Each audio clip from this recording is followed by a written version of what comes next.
Hi there, and welcome to the Skylight Books author reading series. If you'd like to learn more about us and our many upcoming author events, please visit skylightbooks.com, where you can browse our inventory, buy books, and join our Friends with Benefits Club. You can also follow us on Twitter, Tumblr, and Facebook. To speak to a real live bookseller like me, please call 323-660-1175. Thanks for your support, and enjoy. Yeah, without further ado, let me introduce our two writers and scholars for today. David Stein is the University of California President's Postdoctoral Fellow in the Department of African American Studies at UCLA. His first book, Fearing Inflation, Inflating Fears, is forthcoming from the University of North Carolina Press. And Max Felker-Kantor is a visiting assistant professor of American and African American history at Ball State University. He earned his PhD in U.S. history from USC in 2014. Please join me in welcoming David and Max.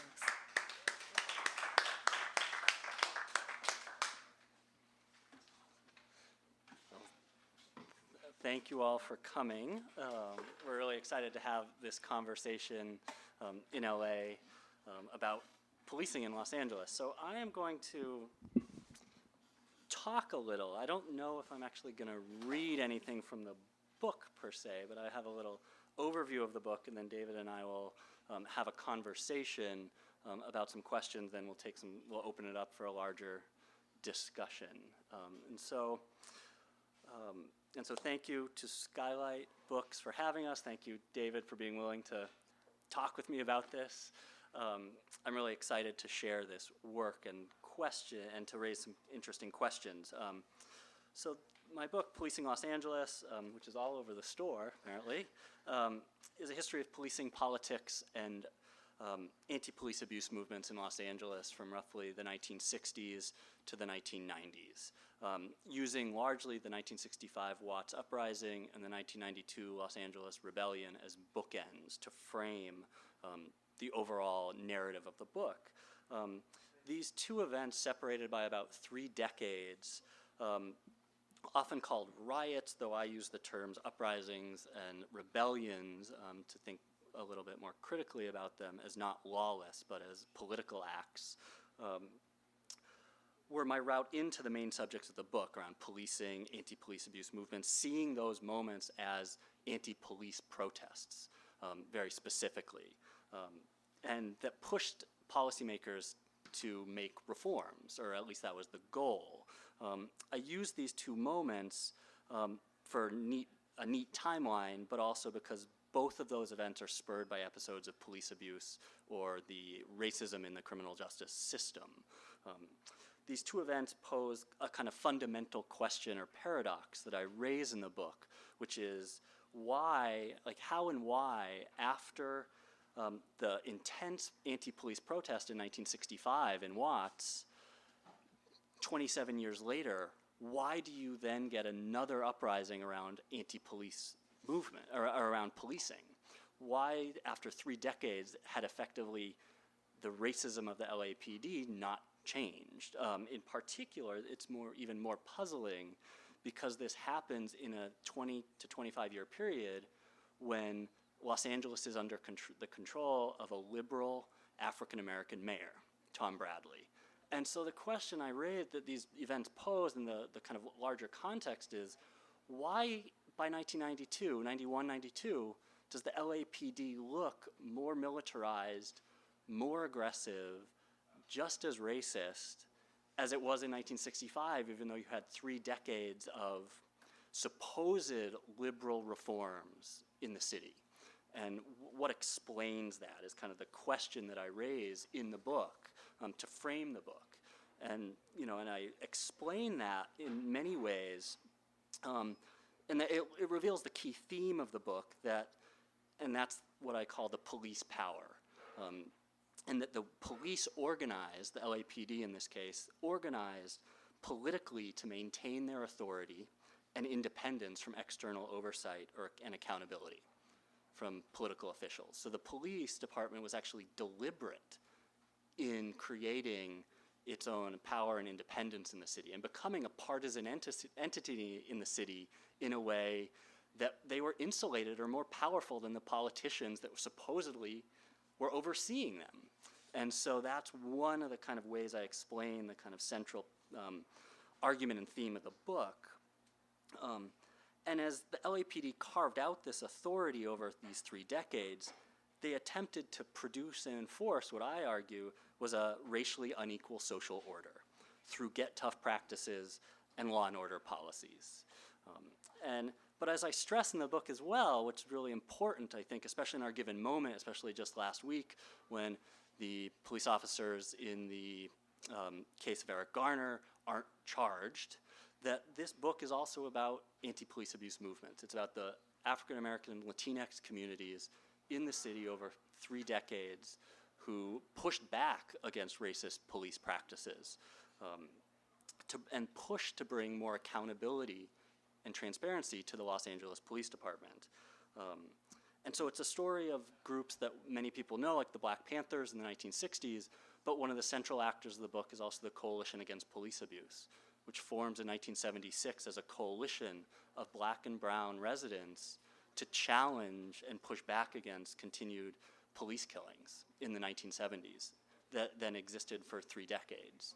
And so they're a central part of this story, too, of the interaction between the police department and activists, constantly pushing back. And so we can think of those groups as the long lineage of groups we see today, like the Stop LAPD Spying Coalition and the youth, Black Lives Matter in LA and others, that this is the kind of groundwork that was laid, that I lay out in the book. So in some ways, this book is as much about what did not change between 1965 and 1992 as what did, because as we see, the police department is really resistant to change. And we could take that story to today. I'm sure there will be some questions about the kind of present nature of policing. And the story I tell in this book about the relationship between police, politicians, and activists demonstrates also that the images of recent episodes of police shootings and killings that we might think of as new are not new at all, and that there's a long kind of continuity in these kind of battles. And so a few kind of takeaways that I hope you kind of come away from our discussion, and I'm sure will come up, is that the police resisted all but the most limited demands for reform made by activists and residents. The police were able to organize politically and ensure their continued position of power within Los Angeles. And this happened because of a convergence of interests among politicians across the spectrum, both conservative and liberal. And so one of the arguments I make is that Tom Bradley actually was invested in increasing the police power, even as he was saying he was reforming the police department. And we see that today with Democratic officials who are nominally critical of police departments, but do a lot to say they're still supporting the police. At the same time, the second kind of thing is that Black and Latino activists made the police a central component of struggles for racial justice, which is a theme we continue to see, but this is one that's kind of a central piece of the book that I think we sometimes lose when we think of the 60s as a kind of it's part of this larger freedom struggle, but if we centralize police, we see that as state violence as being a kind of central piece of struggles for equality. And then finally, one thing that we can kind of see is that while this is about Los Angeles, it can easily be a story of policing in nearly any post-war American city. Is that this is a story about policing writ large in the ways that the police power insulated itself, was invested in protecting both capital and a racially hierarchical order, but Los Angeles also presents a key site for the investigation of policing and politics, in part because the LAPD was at the forefront of so many innovations in policing through the 60s, 70s, and 80s. We can talk about things like SWAT or gang databases or any sort of asset forfeiture, all sorts of stuff that they are key in developing that foreshadowed the developments in cities across the country. The other thing that's really interesting about looking at LA is as a multiracial city in the 60s and 70s, LA then was also a precursor to thinking about how other cities in the kind of 21st century have become more multiracial in the way that the LAPD was handling those kind of multiracial issues, in particular around immigration and the policing of refugees. And so LA is oftentimes seen as on the forefront of supposed reforms in policing of immigrants in the 70s due to Special Order 40, which we can talk about, saying that they wouldn't ask people's status around being documented or undocumented when, in the interest of crime control. But the ways the police actually enforced that, in many ways, was a way to criminalize immigrant communities in other ways. And so they were on the forefront of that we see, in the news today around policing. And so I think with that is kind of an overview of the arguments of the book and kind of what the book does. If we have time later, maybe I'll read from it, but I rather would have a conversation. So I'll let David jump in.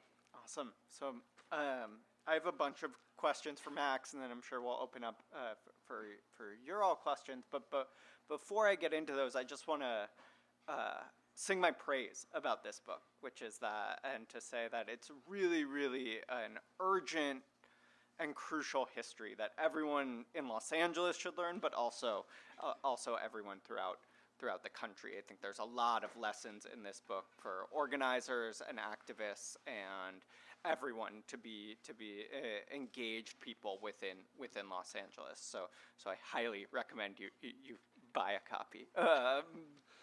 But before, so now I have some questions. So I was hoping you could take our audience through what changed in your thinking from when you first set out on this book to when you finished it and sent it off to press. And I ask this partly because one of the things that is just overwhelming and a recurring theme in the book again and again is that and you mentioned this a little bit, but it really is overwhelming, is that these attempts to reform policing end up strengthening and expanding police power. And you show this in kind of this painstaking detail of how the aspirations and the demands of activists end up kind of, as I said, expanding police power. And so, in a sense, the way it reads is that this was taught to you by your archive.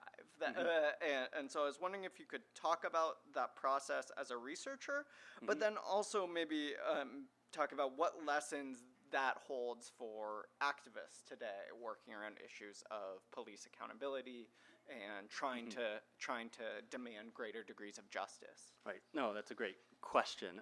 And so the story of the kind of trajectory of how my thinking changed, and to give you a little background of how this book developed, is it started at the Southern California Library on Vermont Ave, just south of USC, a social justice library in the middle of South Central in the community.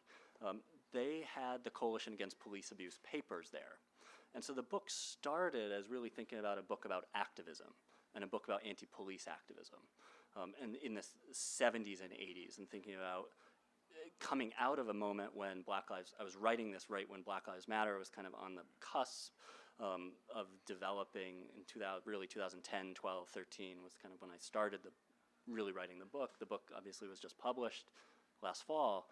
And so it started as a book about anti-police activism, but as I was reading those archives about community members, is that the Coalition Against Police Abuse, CAPA, was centrally invested in also thinking about political power in the city. And so that led me to think more about Tom Bradley and the politics of the city that were in operation at the time, because that's who the activists were kind of constantly pushing against. And so the question I had is, well, why? And activists were successful in a number of ways. For example, they were able to dismantle the LAPD's intelligence division in the early 1980s that had been spying on anti-police abuse and other social justice organizations through the 70s with the help of the ACLU. But is that they were constantly pushing politicians to try to hold the police more accountable. And so as I started to follow those archives, it led me from not just a book about activism to one that was also about politics in the city and political power. And so I started to then think about, well, what was it that meant that these activists continued pushing the same questions and same demands for accountability over time? And so that's kind of the genealogy of the archive that then I spent many hours at UCLA in the Tom Bradley archives trying to understand how the city power structure was responding and adapting to demands for greater accountability around policing. So that's this kind of genealogy. And then, of course, it came as I was developing a book around policing, was trying to think about, well, what does reform really mean? Because one of the takeaways that you might think of if you read the book is reforms aren't going to really solve the problem. In some ways, you can see the kind of underlying argument of the book is that policing itself might be the problem. And so that's kind of where I've come to with, I think, that's not an explicit argument in the book, but it's an implicit one if you read through it, is that it's really that policing itself, what we ask and what we expect of the police to do, becomes really the kind of core of the problem. And I think that's kind of also and that's what the activists were saying in the 70s and 80s, is saying like the police and what we have empowered them to do in terms of protecting capital, protecting investment, protecting certain peoples and groups at the expense of others, or and policing the groups that are most left behind by the kind of growing inequality and the unemployment and recessions in the 80s, is that we've allowed the police then to serve as the kind of way to contain those surplus populations, right? And so the activists are saying that. So in terms of thinking about then activism today, and I think activists have taken this, understand this, is that and that's the kind of calls for like abolishing ICE and other things, is that the police power itself becomes the problem. And so I think those are some of the lessons from the past also that I think activists have taken on, but also to understand the ways that, and to explain that without getting too into the weeds on it, that the police power and policing, they're really nimble. And because I think one of the lessons of the book is that every time the police experience a restriction on their authority, they found another way to expand their discretionary power into other areas. So an example of that is like in the early 1970s, as the police see themselves under kind of greater and greater restraint due to court decisions and things saying like you can't use certain evidence, you have to give defendant supposed suspects certain rights, and you can't, you have to read them Miranda rights and other things, is they start to then expand, well, if we can't police in that way, what we start to do is say, well, we need to now police in schools.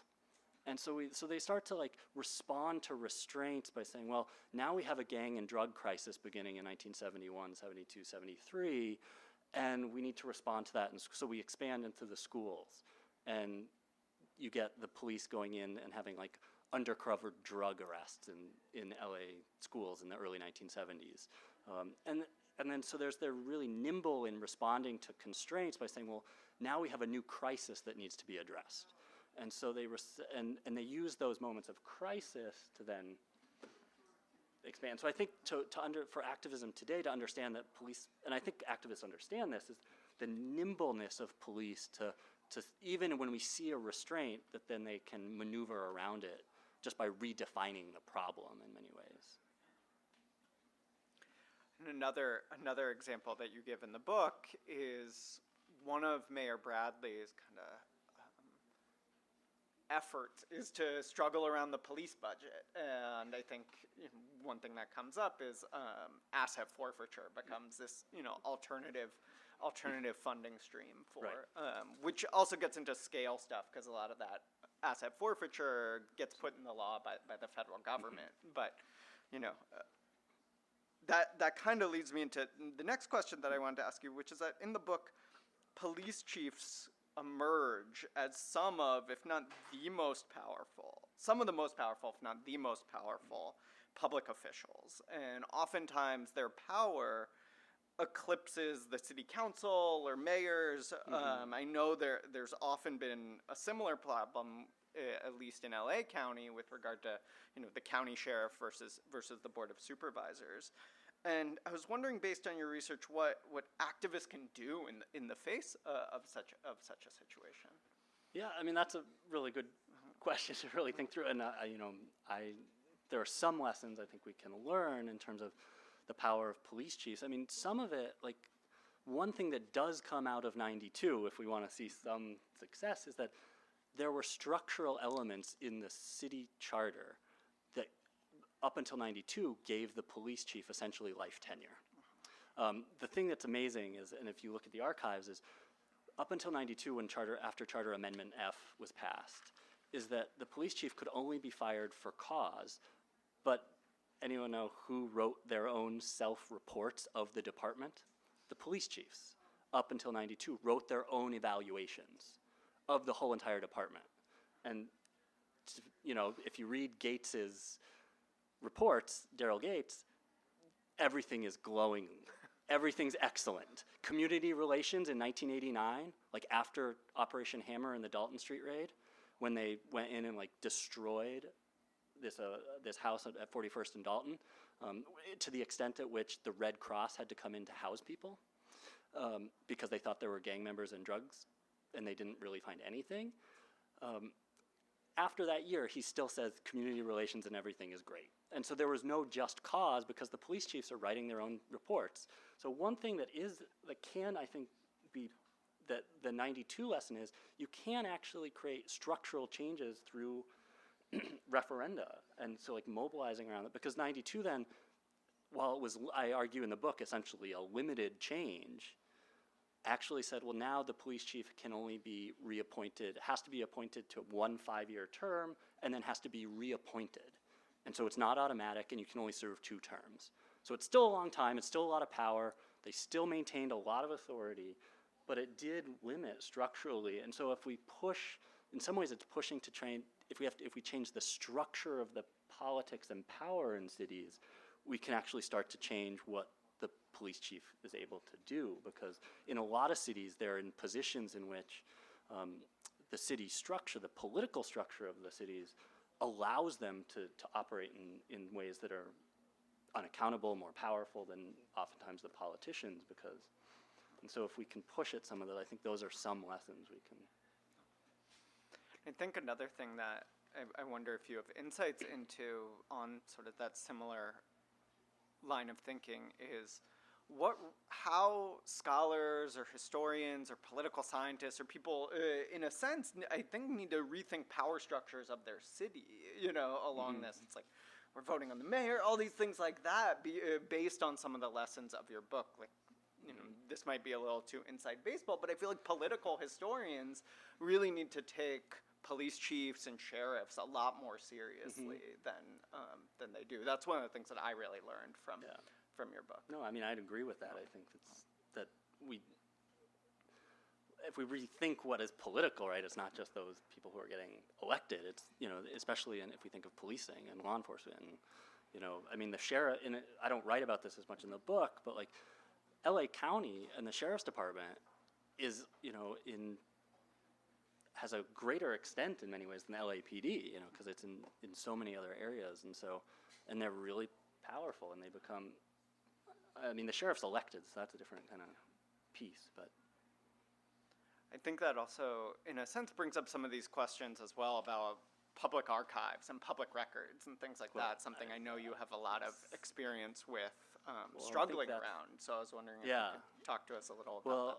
I mean, I think that's a central piece, too, is that, we all know police do not want you to see any of their records, right? Is that they are so that's part of the struggle of writing this book, as I was talking to David earlier, is that I didn't do a lot of oral interviews for this book. And part of that was because I wanted to create an archivally rooted, like documented book about the role of the police, so that they couldn't just come back and say, well, that's just what community members thought. It's not what we actually did. And I wanted to find a paper trail from the police, which I think I was successful in doing. Part of that was because the Coalition Against Police Abuse, and this is kind of a lesson for current day activists, kept all the records they could of the police at the time. So their archive was as much a kind of police archive as it was about an anti-police archive. And so, but transparency in police records is vital, in a present also, especially when we think of like, reforms, body cameras are great. But as we know, police aren't willing to show us body cam footage, right? And so that kind of the police records, one of the lessons and Kelly Lytle Hernandez at UCLA and $1 Million Hoods have done enormous work, and with lawsuits to open up the LAPD archives. And that's like a vital thing, not just to write histories, but for our kind of present moment to say, like, police can't just be these unaccountable black boxes where there's no transparency. And part of the lesson of the book too is the police do a lot of work to keep their records closed. And you see it with police unions, you see, this real effort to say, like, we're not going to allow anyone to see our record, public transparency of records. So. Your mention of body cameras brings up something that you talk about in the conclusion of the book that I think is really important, is that this book, especially Mayor Bradley, there's a lot of connections between his history and the type of reforms that were proposed under President Obama's policing task force. And I remember even, just a few weeks after the election, one of President Obama in 2008, one of his first announcements was that he was going to reinstate the community-oriented policing grants that President Bush had cut. And so again, we see this recurrence of kind of community policing as one of the answers. But as you said, police on the ground can operate with such great degrees of, I think the word you used was nimbleness. I'm not sure if that's a word, but. Yeah, well, I mean, community policing is the other thing that everyone is talking about. Like, get police back into neighborhoods, get them to work with communities, understand communities.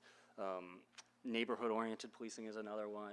These kind of ideas of let's get the police to work with communities and all of that. And one of the lessons, at least that I would argue from the book, is that in many ways that was just another means by which the police could be infiltrating into communities and criminalizing communities in particular ways. Because what we started to see, what residents would say in some of the evidence that I have in the book, is that the LAPD was trying community policing in the 1970s. And Gates gets rid of it after he comes into power and through the 80s.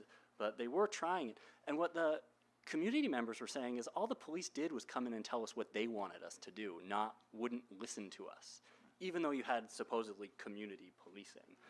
The other thing that we see after 92 is community-oriented policing efforts, because it was kind of pushed forward after the Rodney King investigations, is a project called Weed and Seed, which was a federal program, but that was adopted in LA, which was effectively like community policing. We're still going to criminalize and arrest those people we see as criminal, which were oftentimes young black and brown men. And at the same time, then we're going to give you money for to develop jobs and social programs and other things in communities. But what it effectively still did was allow the police to expand their,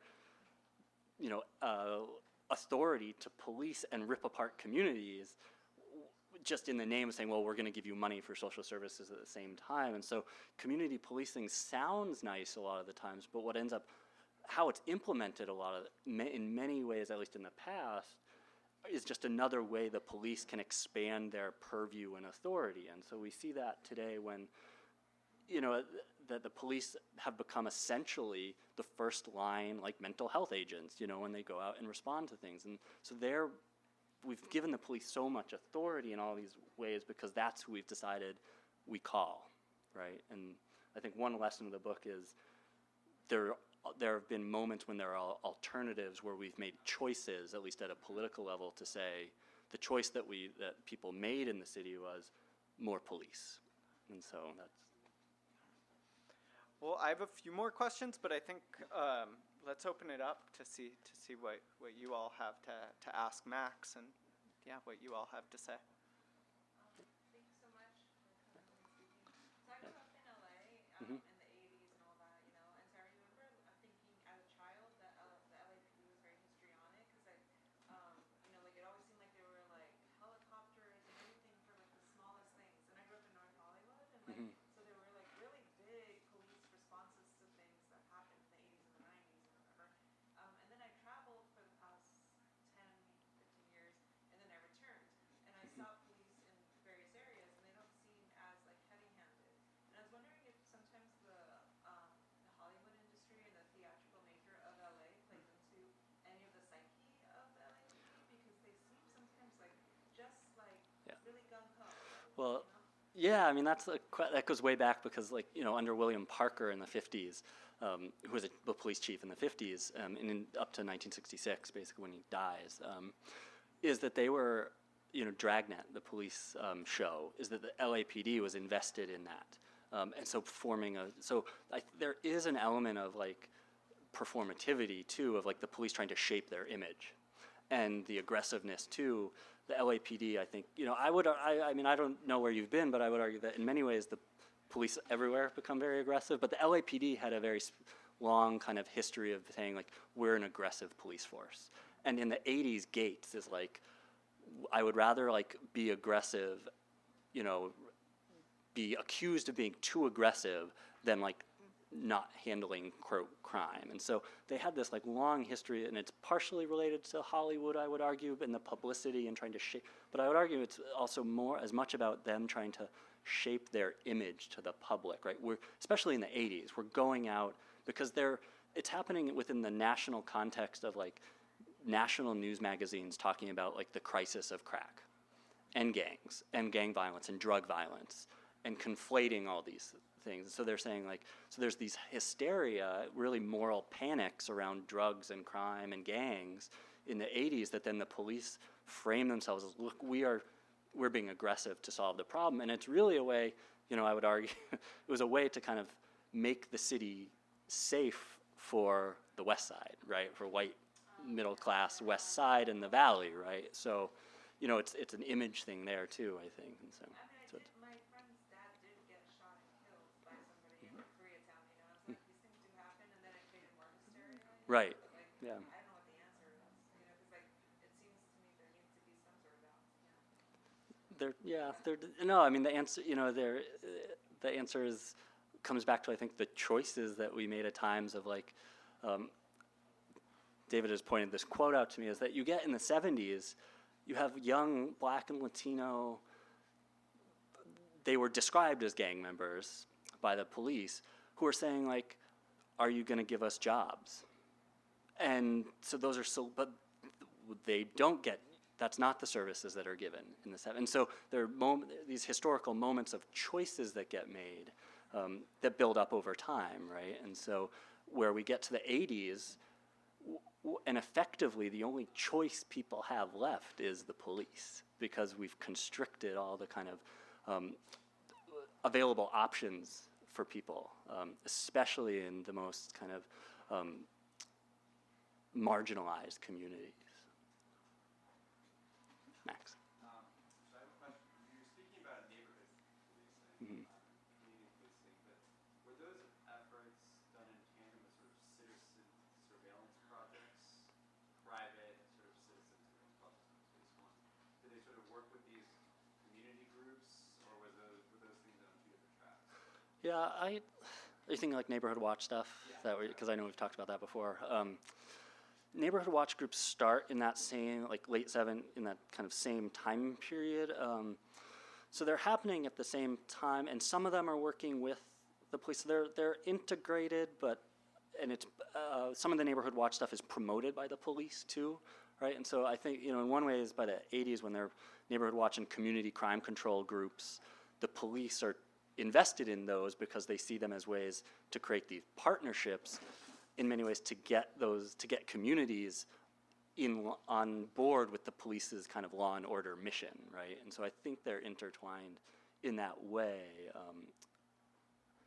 With all transparency, I don't do a ton with neighborhood watch groups in the book, but I would see them as kind of intertwined in ways. I'm doing some more new work that deals a little bit with that stuff. But. You bring up the point, so even if we were to abolish the police, which is a monumentally tall order, we still have to contend with the police power. Given that this is like a very variegated, capillary kind of power that's dispersed throughout every nook and cranny of the state, how do activists fight the police power? Because it's not just investigating law enforcement, it's Right. Yeah, I mean, like, without being too inflammatory, I guess, the one answer is like revolution, right? But like, because if you think about it that way, like, if the police power, because what I mean by the police power is essentially a power that we've invested in kind of like Western democracies of the state has the authority to ensure the social welfare of society. And what that morphs into with police power is it's saying, well, the state then also has the authority and the ability to maintain order. And what that then does is say, well, if the state has that authority, then it has the ability to kind of, in any sense, like, so that can mean, the police power can also mean things like social security. Because if it's about maintaining social welfare, it's about supporting, the welfare of society. So it could be, so if we push back at redefining police power, doesn't just have to be about the institution of the police, but about, well, what if we actually had thought of it in terms of really supporting social programs and other things? That's a form of the police power too, in a different way. And so, I think. There's a hand back. I just want to say one statement about community police. One thing that you guys ain't police officers say is we need to control weapons. Mm-hmm.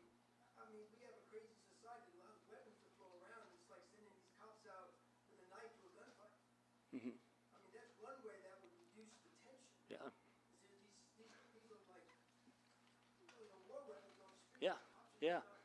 Yeah, and that's what. Even 30 years ago. Yeah, the LAPD was talking about that in the 80s, right? They were talking about, and so, and and that's where the LAPD in the 80s, and was talking about needing to ramp up. We need new handgun. We need 9mm. We need new bullets, all sorts of kind of things that they're going to use. And so, what I would hear from there is that one argument would say like gun control legislation, right, is one way to think about that. And so there is that. So I think that is a piece that's important to think through in terms of writ large gun control legislation for a variety of reasons, not just for police but for communities themselves, right? Because you had communities in South and East LA in the 80s saying trying to organize themselves to stop gun violence and responding and kind of to try to police themselves in many ways. But then there's still, oh, sorry, I was just going to add on to that. There's still these moments that come up in the book so for example, I think sometime maybe the early 70s, there's over 150 right-wing bombings in LA. And at the same time, LAPD's politicized spying is only focused exclusively on left-wing organizations. Mm-hmm. So to me, there's also this contradiction there of why, I think, I totally agree with what Max, you were saying about, these weapons, we have the Second Amendment. It really is astonishing how many weapons are out there in the United States. And there's still these on-the-ground choices by police to focus on certain kinds of, in that instance, a potential violence that did not exist empirically, versus over a bombing every other day or every few days for a year. Yeah, and it's. I know we had.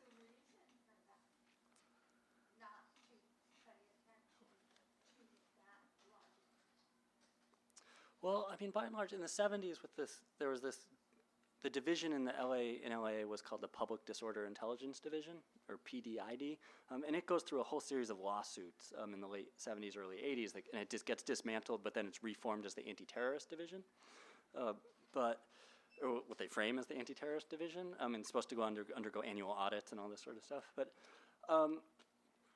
one of the big arguments about, in the early 70s of, why there was is that they were framing kind of progressive and left-wing activists as more threatening to social order, even though there was evidence that there was violence on the kind of conservative right. And so it was the way the police constructed a problem. And I argue in the book that it was a lot of it was about that it was the anti-police abuse movements that were on the left side that they saw as threatening. The other thing that's so interesting is that and I don't remember if it's in the book at all, is that kind of to the point there is that you actually have police departments advocating for like gun control at times, which is something we wouldn't think of today, right? Is that because they're saying they're a weapon, and so it's this weird like kind of flip that I don't think like today, I don't know what exactly the politics of police departments on like gun control legislation. It's a weird kind of shift over time, I think. But I think there was a question in the back. I just want to acknowledge the wide-male terrorism that, if the policing body resembles the crime, you're going to have less identification as that as the crime, as that as the problem. So that's the obvious fact. I just want to But as far as the social welfare state, this beautiful vision, I want to explore your wonderful minds this a little further. So I'm trying to picture that, and I sort of see social workers in police guys wandering the streets and talking to homeless people. And that leads me, we have these semi-legal Hooverville camps. We have these camping communities which are organized on public grounds.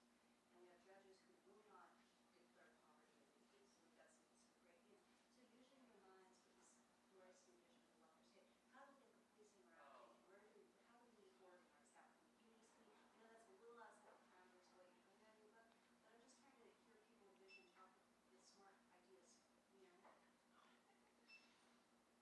smart ideas, Yeah. problems that really we have to fix, like border control, homeless issue. Yeah, I mean, I think one of the kind of ways to think about it is that those quote social problems get defined as police problems, right? And so it's trying to rethink those as ones that need to be policed and redefine them as like, most evidence says that like the best thing for houseless people is like to get people in housing, right? And so it's like that is the fastest, best way, and David, and so it's like get people housing, right?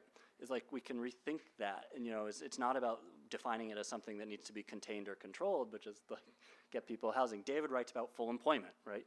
Like if we had policies that are about employing and ensuring that people have access to full employment programs, whether that's government funded or not, right?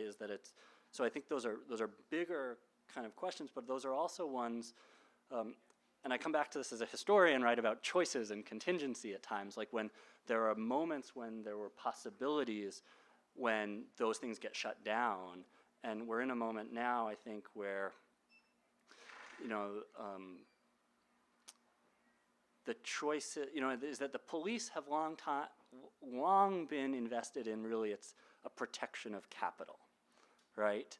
And so it's protect investment, protect property, and that becomes one of the, if we redefine that, and try to rethink that, is that it's, why is, that always the kind of central piece? In Garcetti too, there's a real investment in, economic development and all these sorts of things, but that then marginalize certain communities, and I think we can actually make different choices. They're hard, but David, I don't know if you have thoughts, but I'll just say one more thing, and then I'd love to hear your thoughts. Just to lift up a moment of history, which I'm sure everyone in this room knows something about, which is on August 28th, 1963, we have the March on Washington, Martin Luther King's famous I Have a Dream speech. Well, what were some of his dreams? What were the demands of the March on Washington? The demands included ending poverty, but a job guarantee, a job for anyone who wanted it, and a rise in the minimum wage to $2. That minimum wage today would be $17. Also, an end to police brutality. So many of these demands were the comprehensive demands of the civil rights movement. And when I think about the work that Dr. King did, the work that his widow Coretta Scott King did, one thing that they were envisioning when they talked about guaranteed jobs for all people was for things like environmental conservation. In the late 1970s, Coretta Scott King's coalition was putting up solar panels and doing weatherization of homes to talk about what type of work needed doing. And I think we still see that vision today in things like the Green New Deal. Mm-hmm. And I think especially when we talk about houselessness in Los Angeles, right, is that there's few more urgent issues, at least as far as I can see it, towards reducing the police power that Max talks about, than fighting for something like a Green New Deal. You know, we know, I mean, we know that it's houseless people who are going to face so much stress from acute heat that's increasing every day, right?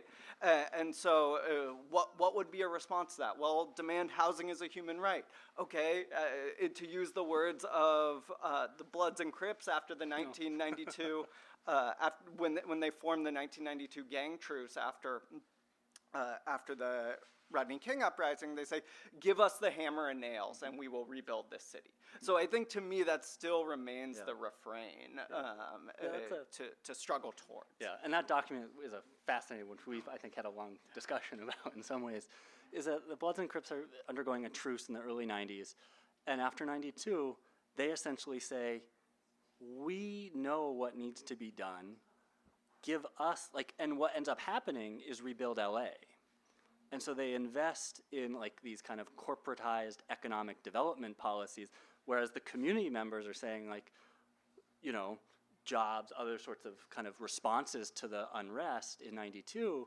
But what Bradley and other people coming out of it is this corporate model of just give tax incentives to corporations. And so you get Vaughn's supermarkets saying we'll put supermarkets in food deserts in South Central. Those supermarkets are there for about 5 years, and then they leave, right? And so those are kind of moments where we again invest, this kind of ideal model, supposedly from politicians, of empower corporations, right, through tax incentives to invest in communities. I don't know if that. So I think about these campaigns so often, and I work in the business community, but I'm I care so much about the underlying grassroots communities too. And then it seems to me that when we talk about Garcetti and the criticism faced about economic development, to me it also seems like if you don't have economic development, then you don't have jobs. So and then you talk about the artificial reality of creating incentives for corporations to come on the ground. But if for 5 years someone's been employed, that created those jobs for 5 years. And so for example, the Inland Empire, it was like a desert of unemployment for so long, the highest subsidy in the nation.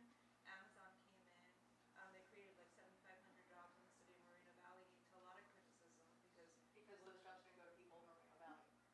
yeah, who were jobs with it? They brought people in, they brought low-income people from further out communities, which are now also being exploited from the immigrant environment. I disagree on that because I live in right now I split my time between LA and Riverside, and so I have friends and people I know that were previously unemployed and now work in the warehouses, and We're being terribly exploited, underpaid, who wet they don't themselves think on so. the floor. No, they don't. Yeah, they do. Well, maybe you could show me evidence it's possible, but the ones that I know, that I've seen, they get $15 an hour, and then they get also opportunities to advance beyond Amazon. So they're getting opportunities to learn trades and skills that take them out of Amazon. So and in that area, there's so much unemployment. I see it every day, and I see the poverty that exists. So to me, it doesn't seem like anything can be resolved without more jobs. Because how else are you supposed to be employed? Even if you don't think that it's a sexy industry, it still pays. But look who's making all the money. It's Bento, it's not the workers. The workers are being exploited, they're being underpaid. We need systemic change. We need to. But socialism hasn't worked anywhere. So in Cuba, it's not Because working. we've been made a very socialist country. I mean, these are really easy answers, but if you can't even provide a Because they're solution real in a answers. neighborhood, okay, so in a neighborhood itself, we need to actually have you need a model of that for the neighborhood then. So where have you seen that it work? Cooperatives, you have publishers like Haymarket, you have publishers there's all kinds. Bob's Red Bills is a socialist cooperative. There's lots of things like that actually work. But how many people does it impact? Because these aren't massive scales. I love this conversation. This is no. I really appreciate it. I think it gets at a lot of the heart of what we're trying to struggle over, and the heart of in a lot of ways, what we just saw between this conversation is part of what's getting struggled through in the time period that Max documents. We were just talking about, Mayor Bradley, for example. In the late 1970s, he's supporting a federal governmental job guarantee. He's part of that coalition. And then when it comes time by 92 to rebuild LA, he's, just saying corporations do it. Peter Oberoff, who's this big business guy, who like was just the Olympics guy, in 1984. yeah. So in a sense, I feel like what we're witnessing, part of this growing struggle and conversation about what type of economic development model and what type of social and political programs and what type of social welfare state can and should be built up is the residue of the time period that Max talked And it's not only the time period, I think, and this is what I try to stress, is that it's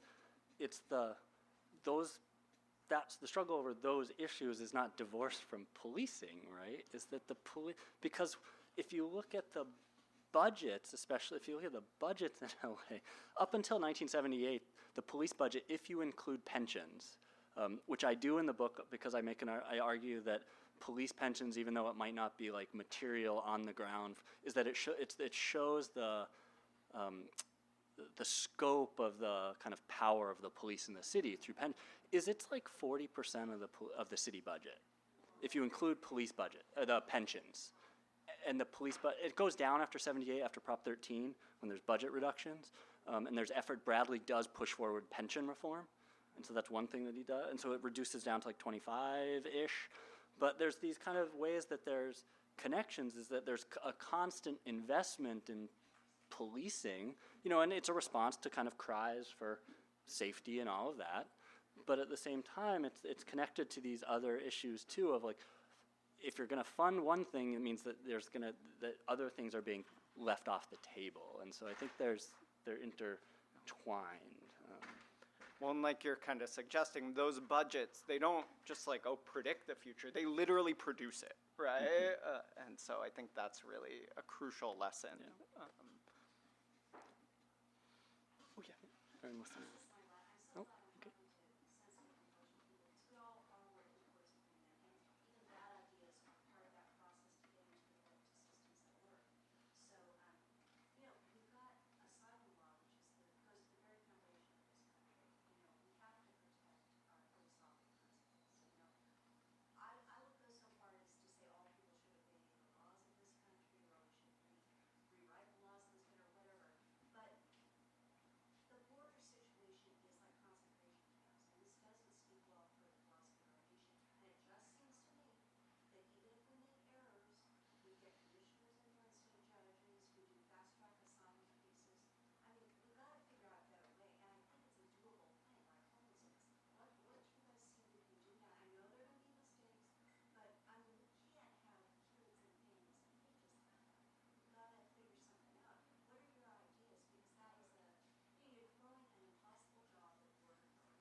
Well, I'm not necessarily an expert in asylum law, but I think that part of it is that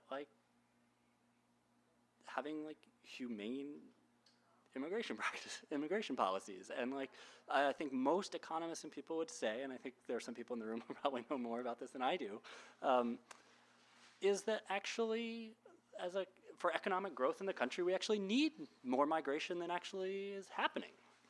And because it is it's racialized in a particular way, it gets framed as criminal and, quote, illegal and all of that, but that there is actually a need for more immigration to the country, especially in terms of for economic growth models and things like that.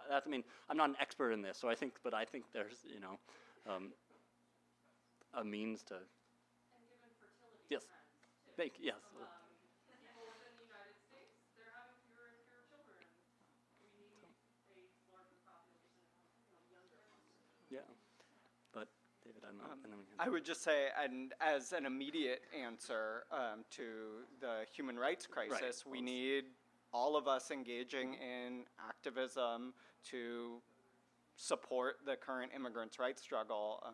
I believe abolishing ICE Right. is, a very moderate reform that we can make of the system, and is kind of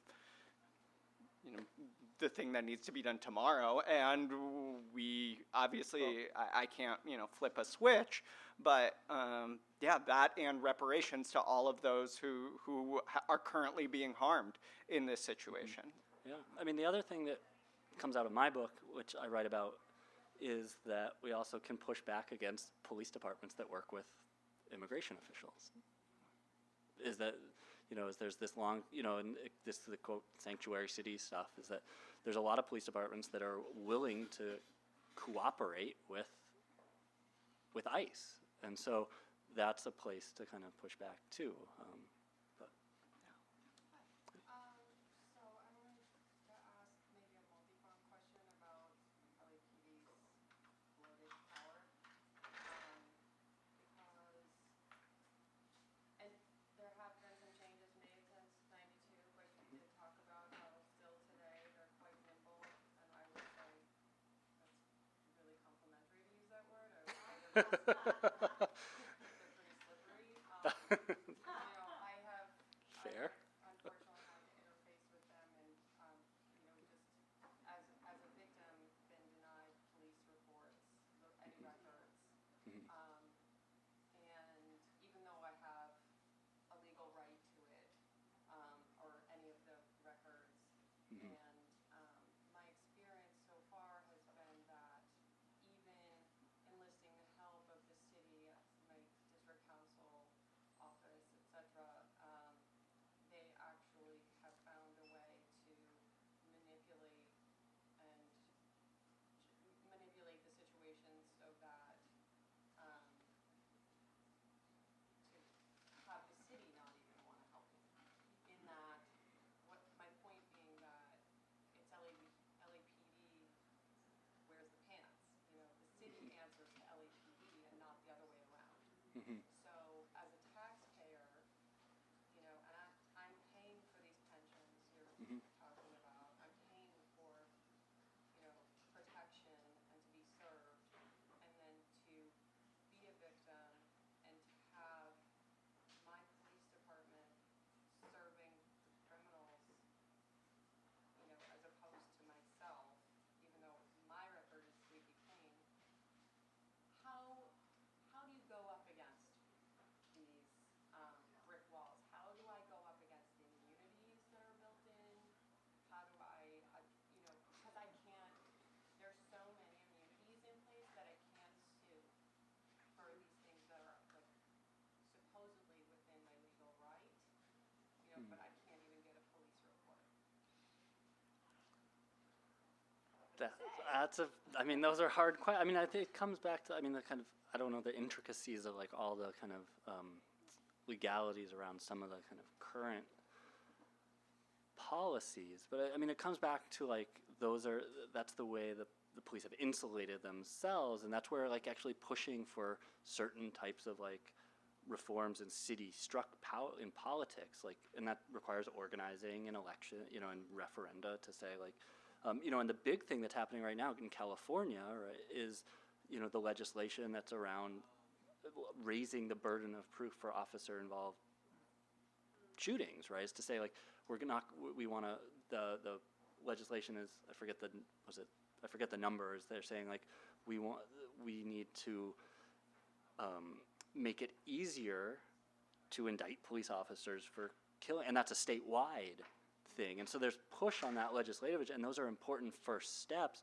One of the arguments that I kind of make in the book is that we're not going to solve this all in like tomorrow, is that there's small pieces that you can chip away at, right? And then a lot of it's policy, a lot of it's like that referendum, because there's broader things, like if we think of the Eric Garner case, is that the burden of like questions of intent of police action, it's all legitimized. If we legitimize it in law, you're never really going to get change in terms of the legitimacy of the police, and having to prove like intent is not going to solve the problem, but is always going to leave the police the burden of proof so high to indict police officers for killing people, but there's small changes in terms of those small policies that can be pushed back against, I think around organizing, in terms of like opening records and, getting police records that can be more attainable, right? And those are city level kind of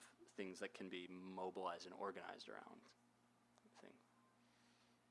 So that's not a solution to your like individual problems, or, case, and so.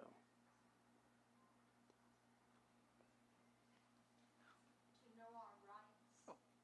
Is very important. Mm-hmm. And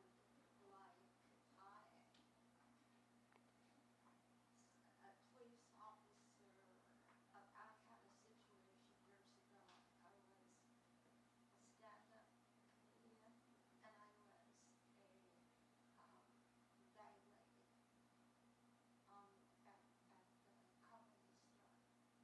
a younger gay lady. This is so many years ago. And so I came out and I was a bag lady. And I worked at IBM at the time.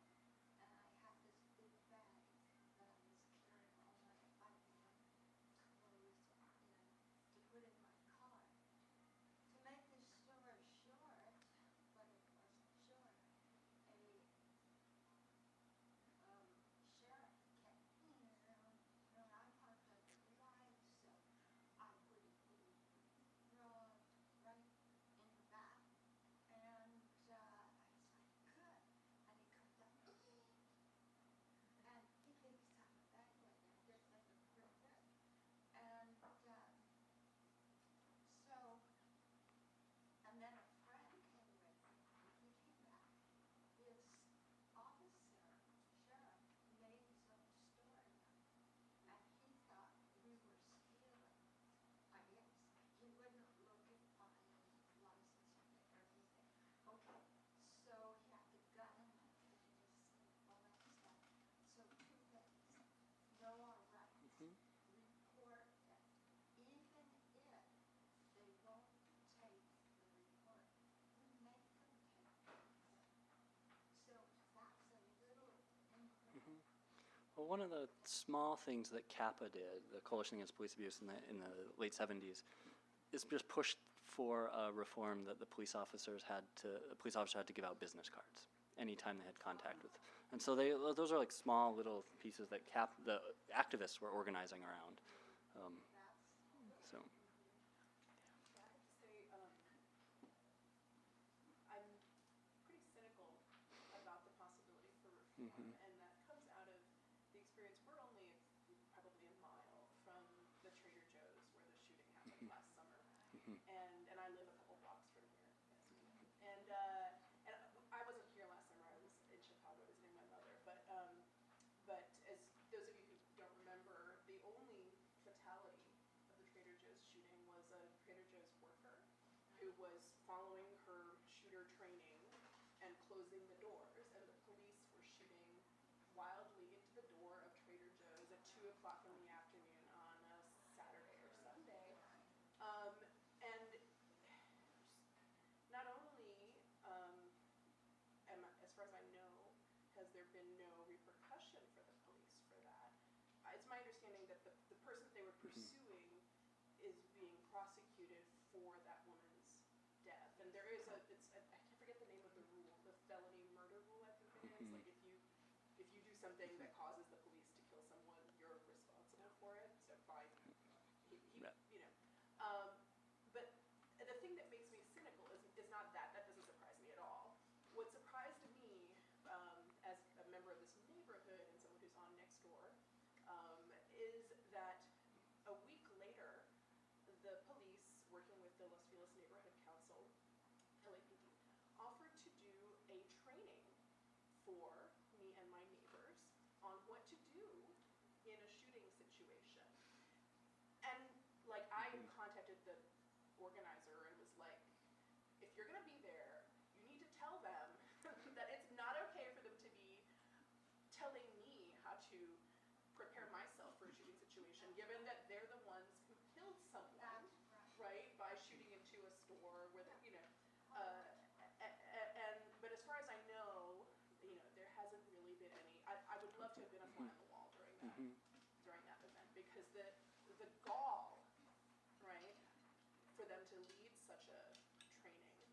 given the result of the action, was shocking. Yeah. But I guess it's a comment more than a Yes. question. No.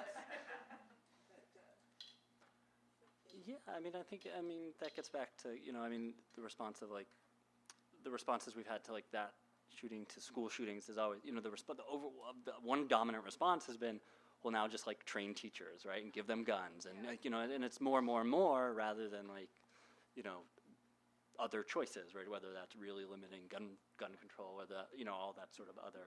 Well, and the thing that it was a hostage situation briefly, but that one of our neighbors ended up talking down the guy that the police was following and getting him to surrender. And because of her and the other people in the store's intervention, he was not killed by the police. But the damage had already been done because the police pursuing him shot. Yeah. And that's another thing. Police are aggressive. It attracts, the job seems to attract aggressive personalities.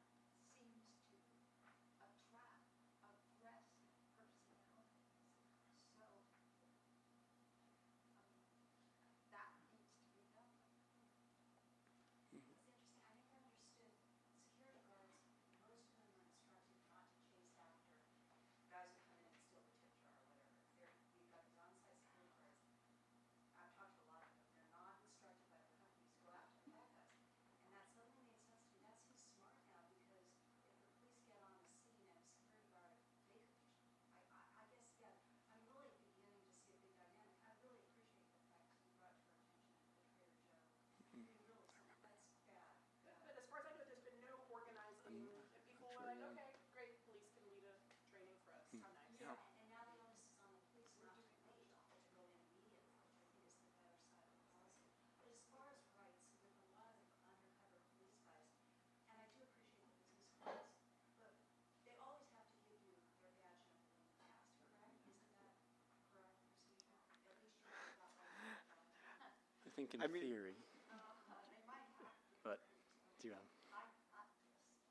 I mean, the police, like, here's the thing, like, they ask, like, and you could go try it later on if you want, and fight it for 6 months. But, as someone who's, like, been in many protests, like, they'll tell you this is your second, third warning, even if you have a right to be there, doesn't fucking matter, right, at the end of the day.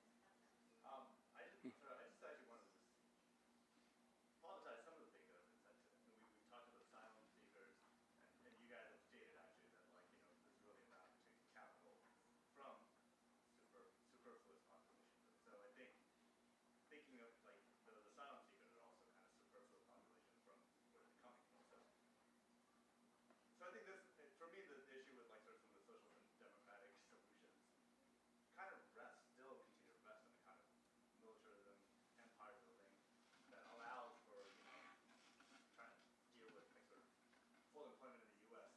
will probably rest on some kind of exploitation globally. So I think like what are the ways that we can sort of change the scope around this from like the nation state or being like even the Green New Deal has like a national frame, right? It's not like global warming is going to screw a lot more people than just like people. The So I just like how do we like sort of tie the issue of policing, because you can totally see like how this becomes like this massive problem, and then you're just like, what are we going to do? It's just capitalism. So I don't know, thoughts on that.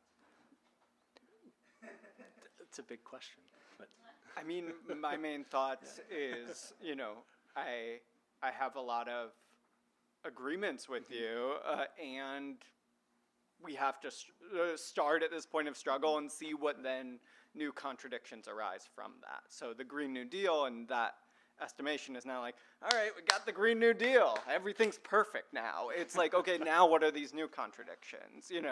Okay, like if everyone I know who's fighting for a job guarantee is not doing it with, kind of like protect borders ethos. And everyone I know in that struggle is, thinking about, yes, it must include, the right for asylees, the right for immigrants to have rights to those jobs. It's about expanding rights, not restricting them. And that's always a struggle. I'm sure that would be, one of the first things, to try and be that people would try and that Congress people and senators would try and carve out from the legislation. So that to me is where kind of bottom up grassroots movements are going to produce those change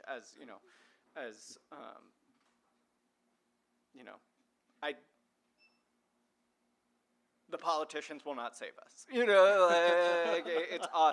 It's us who will save each other through our collective action. To me, that is why I'm a historian. What I think history teaches us. And chances are we're gonna fight for 25 things and win 2 of them, and then we got to continue to fight for those 23, and it will continue to unfold in that way.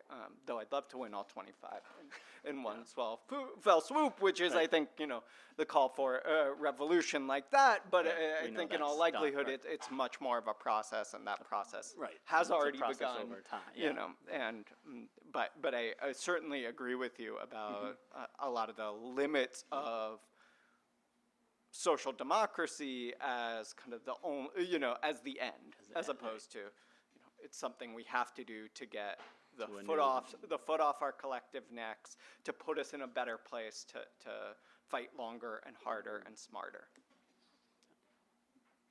I'll leave it there. Can I say one optimistic thing? Sure. Because I'm really into like ending homelessness. That's my biggest issue, I think. And I'm really I feel optimistic about things like the maker of Headspace, and he's giving $30 million to basically people who have had like medical bills, because he thinks that's the major contributor to homelessness. Is because like when you have like a medical problem, your bills escalate and escalate and escalate, and then they're pushed out onto the streets basically, So that's only in Los Angeles. So he's giving $30 million to Los Angeles residents who that just made the news last week. Yeah, because I think homelessness is the reason for crime. It's economic. To me, it seems economic in nature. It doesn't matter whether you're an immigrant or you've been here for a million years. It's like people seem to act desperately when they don't have money, So. Well, I mean, that raises another question, is like to problematize that a little bit about like what is defined as crime changes over time.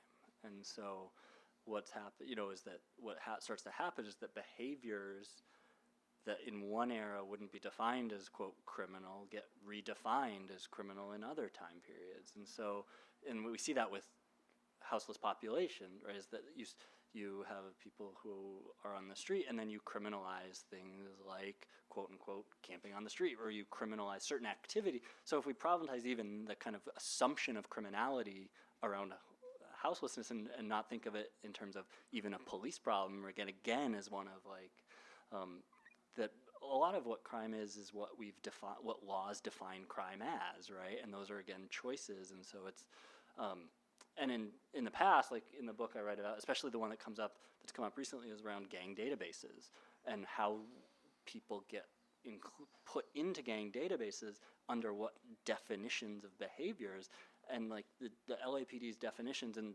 writ large nationwide there were some definitions where they're like defining, quote, gang members. They're saying, well, black gang members like to wear white shirts, right? Like, I mean, and certain brands of shoes, right? And this is in the doc, and so these are defining, criminalizing certain behaviors, and so it criminalizes populations in ways.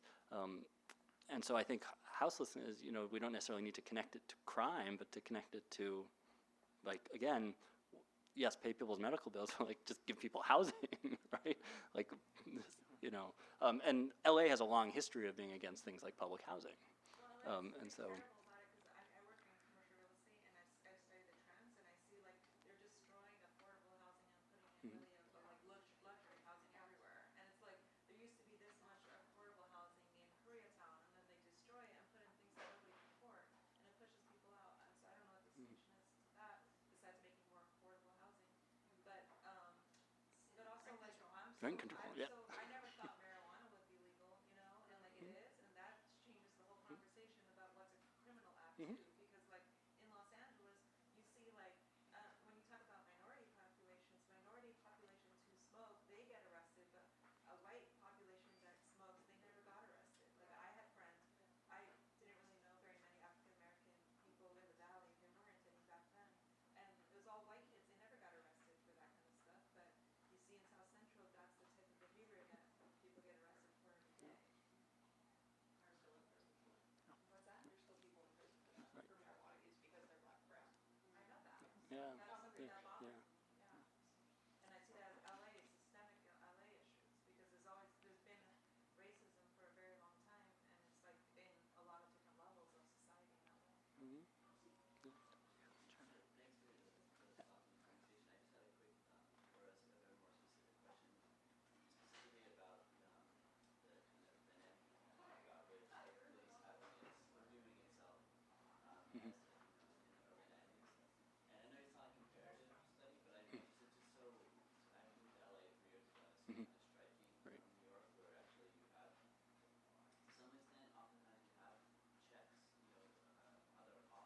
Yeah, I mean that.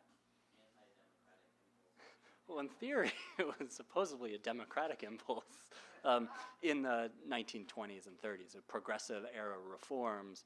When you had people in the so a lot of the city charter reforms were done in the 20s and in the 30s, and they were efforts essentially saying like we want to get the politicians out of the police department because there's corruption. And so essentially those, at that moment in time, there were restructures to the city charter to say there's corruption in police departments because they're too in bed with politicians, and what we need to do is divorce those things. So those were a historical moment when those reforms were seen as positive reforms to try to make the police, more professional and not political. Now, of course, that changes over time. So those are moments in the kind of early 20th century that reshape the politics in Los Angeles, and those don't. And then that gets reformed in the early 90s, as I was saying. That doesn't get kind of reshaped until the early 90s, and so that's that long history of LA city kind of politics that goes back to the early 20th century when they were trying, because LA was the LAPD was one of the first departments to actually root out political corruption across the nation, because in the later, like other departments had much more political corruption, like Chicago, and there's a great new book on Chicago policing where the machine in Chicago is much more involved in the police structure of the city well past World War II, whereas that really wasn't the case in Los Angeles, but it then created a different dynamic within which the LAPD related to the city politics.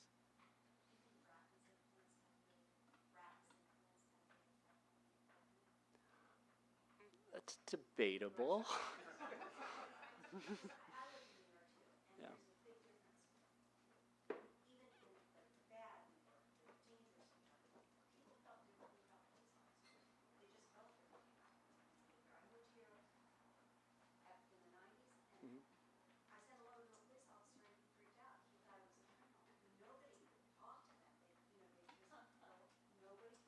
Yeah,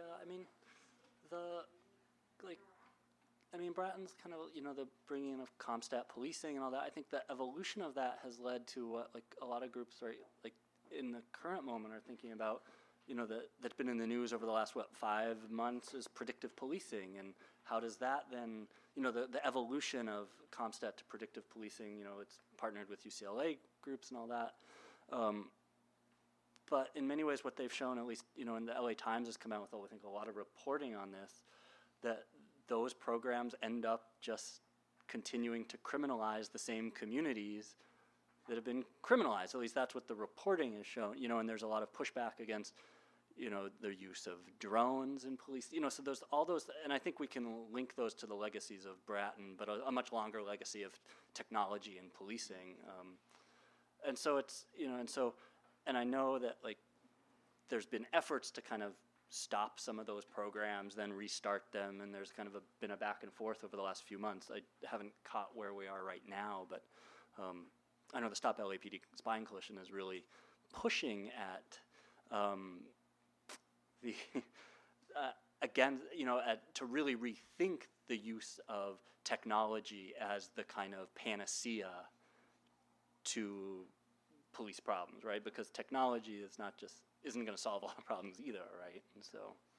And the long history of, policing technology from file cards used in 1898 in the U.S., U.S. intervention and imperialism in the Philippines to where we are now, it has made police, and surveillance more efficient. It has enabled, greater degrees of control and greater infringement over civil liberties and human rights. So based on that history, I'm very pessimistic that new technology will help anything that is in the interest of the world that I would like to build.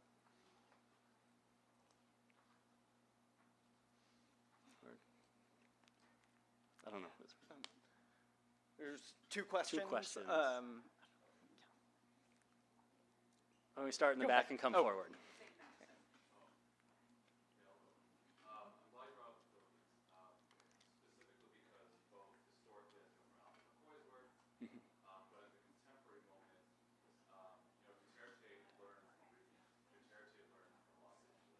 Duterte's war on drugs is specifically the story of Los Angeles, blown up on a national scale, certainly on a local scale first, but when he was a mayor, but on a national scale now as president. Right? And so, in a way, myself coming from Toronto, I see a lot of the echo of what's going on here in Los Angeles, being associated with the officer-friendly programs in schools, for instance, both the divestment for social programs, despite the fact that we still quote-unquote have healthcare, not really, and concomitant with the rise of the police.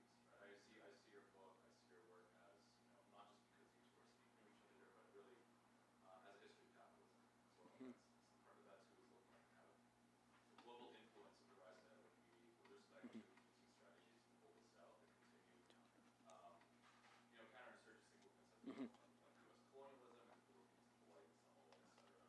But also at the same time the ways that these, as you called it earlier in your talk, the uses of crisis, right? The kind of performance, but also the invention of crisis in order to tweak, but also expand the powers of the police force in order to bring about, social welfare, if there is at all, is resonating with, I think, what we're seeing as the rise of global right, the rise of global fascism all over the world, certainly from the microcosm of Los Angeles and the United States. I think it's really right to link Gates and Duterte because Gates, for those who don't know, Max talks about this in the book. He infamously said to a Senate Judiciary Committee that he would like to take every drug user out and shoot them, which is, essentially, yeah, President Gates practically, yeah. What interesting about the LAPD case is, that it doesn't just end with, ostensibly what are assassinations, what are eradications, what are eliminations, but it also ends with the cultural production theory, right? It's being able to control the discourse around what these killings are for, and part of that too is the rise of, police in Hollywood, police on TV, right? Especially after the Cold War, as we know. Yeah, if anyone. They take that absolutely literally, and the moment they shoot someone, they tape their face off, and then have a sign that says exactly what they were. Yeah, I mean, yeah, and what we've seen actually, something that's recent. I don't know if anyone's seen it. The podcast on Cops, the TV show. There's a podcast series that's been done on the TV show Cops, thinking through like the production of that show that's been running for 30, some odd years, in creating that kind of cultural production about shaping images, and so it's. Mine was a little easier. Just ask, what do you think was the most successful activist intervention when doing the research for your book? Yeah, no, it's a good question. I think like the most success, if we want, I mean, I don't always like talking in like success or failure because I think that gets away from like the vision of what activists were trying to achieve. But if we actually want to like look at like, if we go to the ground and think, one of the biggest things that is dismantling this intelligence division is that they organized for years that then led to a kind of multi-part lawsuit that led to the dismantling of the Public Disorder Intelligence Division. What's that? That was in the early 80s. The lawsuit ends in like multi-stage, like 83, 84. They pay out restitution. They end up finding out that there had been this like LAPD officer that had been sharing a lot of intelligence with a right-wing organization called Western Goals that was rooted in DC, and so they were sharing. So there's all this kind of nitty-gritty that's in the book, I think, on all this. But so it's in the early 80s, and then what they got is that it required annual audits of the new anti-terrorist division. But after 10 years, the police department started to push back at that. And in the early 90s, especially after, I'm going to blank on my dates on what it was that they were responding to, but Oklahoma City and some others, but a little bit before that even. It was before it. The police department started to push back to say, no, we need greater latitude to surveil groups. Even so, there were those successes. Like that's a major success.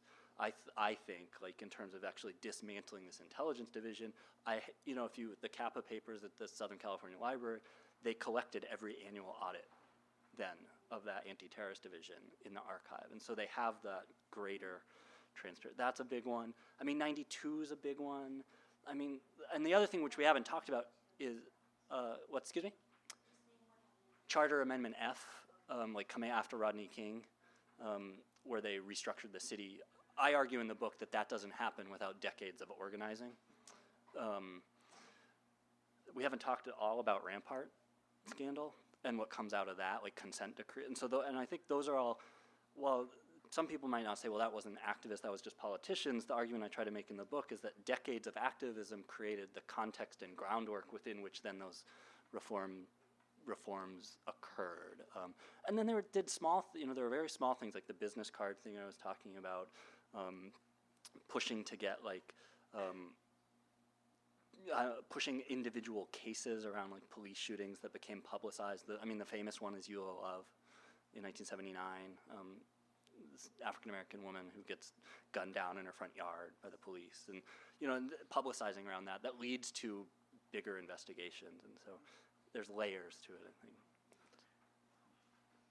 Cool. Yeah, so I just had a question regarding Rampart, not specifically that, but were there any other instances where there was corruption happening in the police department? I think what was interesting after that is that only up until now we're seeing that, the elimination of gang injunctions, right? Mm-hmm. So, also what part does just the people have in eliminating, policies like that? Yeah, so just kind of Yeah, in terms of the corruption question, I think Rampart's the big one, obviously. In some ways, a lot of the kind of 80s gang injunction stuff that develops there's a lot of kind of like internal stuff that's going on in the department. But I think with all of these movements, we see residents and activists organizing, especially around gang injunctions, pushing back against the use of gang databases and stuff like that.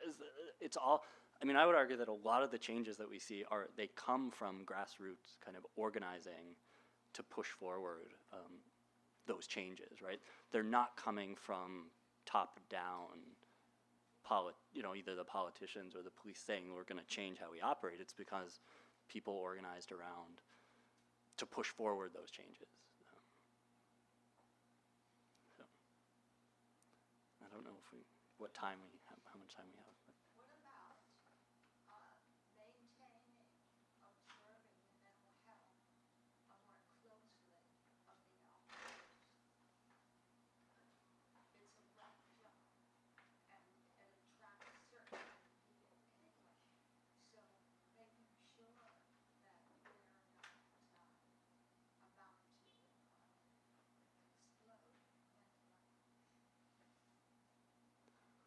Yeah, I think it can be one kind of like thinking through like, yeah, that's one, kind of thinking through like, I think police departments have tried to do things that like change their internal dynamics, but that leaves the question to the internal operations of the police department, not necessarily its larger kind of, mm-hmm.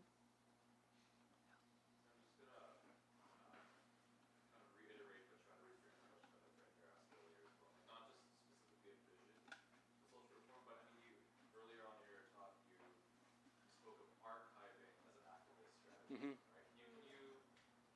Can you list specific ways that you can learn from your study, but in general in the course of research, what specific strategies can you give towards current and future activism based on the work that's been done in order to address that kind of issue?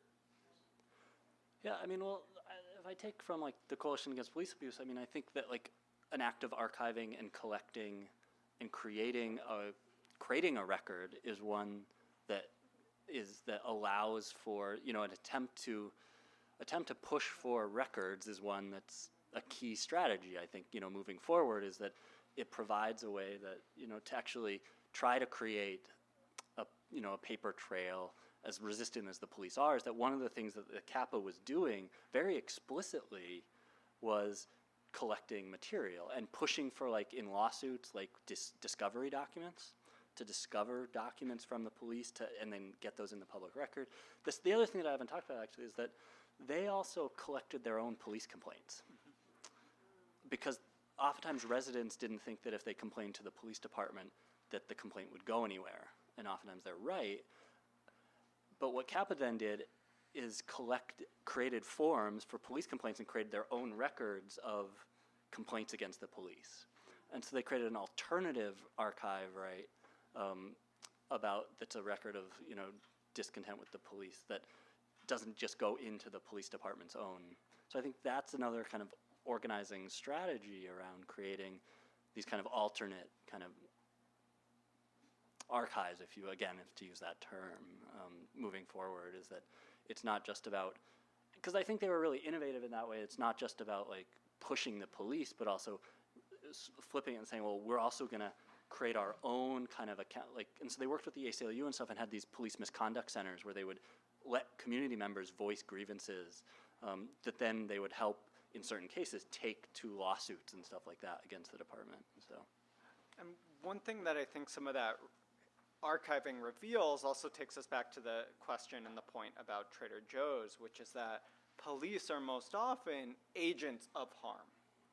And so, I know as of a few years ago, I haven't checked the latest data, but if you were killed by another person intentionally in Los Angeles, there was like at least a 10% chance that it was a police officer who did that. If we looked at like kind of homicide rates versus police killings.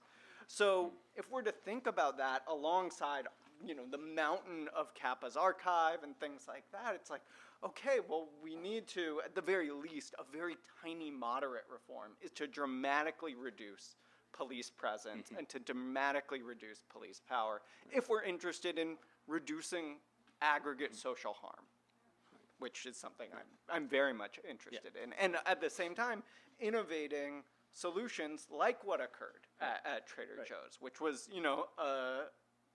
intervention. My understanding of it, I might not be remembering it correctly, was that it was someone who's trained in conflict mediation who then engaged that training in action. And so I think, to me, the proliferating those type of people within our community without weapons, who are not, part of the police force, but growing that as a kind of institutional footprint within the state could be a way to reduce, could be a better way to reduce harm. And that the archive from Kappa, the archive from Max's book, points out that the police have been ineffective at reducing harm. Yeah, and I think a really simple thing that we think is common sense, or we think might be public information, is that we actually don't know how many people the police shoot every year, nationwide. They've had those kind of projects to try to do that, but that's just based on news report, right? And so it's these are things that the police don't even report somewhere, and so there's this kind of lack of knowledge, I think, that is a key piece too. So. Yeah, I think, going off of that comment, I think the people in our neighborhoods need to protect each other, right? And so for me, when I think of even the word community policing, that's people in our neighborhood, from our neighborhood. Yeah, so no, that's, go ahead if you want to. Yeah, and I just wanted to finish off with I definitely am opposed to all type of surveillance and everything that also, aside from just the human aspect that they use to monitor and to oppress, but I do see some value in the fact that we can also use those tools to our advantage. So I feel if the Washington Post isn't documenting how many people are being killed, we should be. We should be having our own databases, and we should be, informing people around us. Yeah. Well, and what your point is, that one of the historical examples that I point out in the book in the 60s is there's a group called the Community Alert Patrol. And they form after the killing of a black man named Leonard Deadweiler in 1966. And what they do is follow the cops to try to, as observers. And that group becomes so trusted by the community that they're asked to then maintain safety at certain events, like the Watts Summer Festivals in 66, 67, 68, where then it is a true community policing, because there's these groups that came together to say, first we're forming to provide accountability to the police because we're going to observe arrests and watch. And then it became so trusted that communities were asking them to serve as security at certain big events rather than the police. And so it was the Community Alert Patrol. Yeah. There was in some ways in New York, during real bad times, they had these angels, they used to walk around. Spirit angels. Yeah. But, And then they become more trusted, actually. mhm. It's that open on this. Yeah.